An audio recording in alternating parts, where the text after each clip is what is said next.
Ուզում եմ խոսել ռազմական կրթօջախների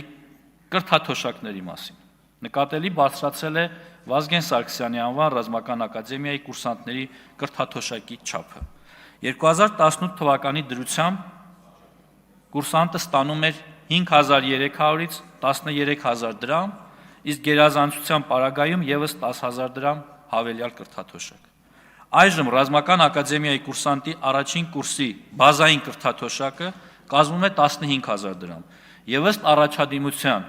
կուրսանտը կարող է ստանալ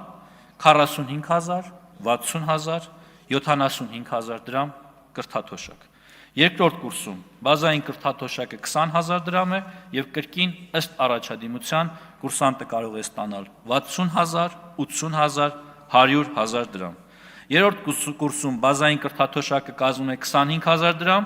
որը ըստ առաջադիմության կարող է հասնել 125000-ի, չորրորդ կուրսում 30000 դրամ, որը կարող է հասնել 150000 դրամի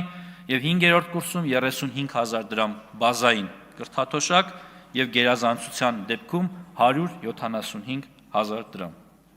Մոնթե Մելքոնյանի անվան ռազմական վարժարանում մինչև 2018 թվականը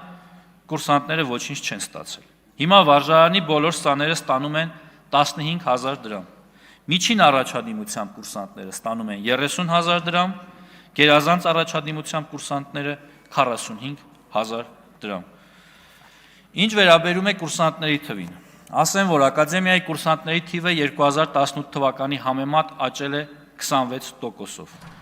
ինչը խոսում է նրա մասին, որ էապես փոխվել է մեր հանրության վերաբերմունքը ռազմական կրթության նկատմամբ եւ երիտասարդների վերաբերմունքը այս մասնագիտության նկատմամբ։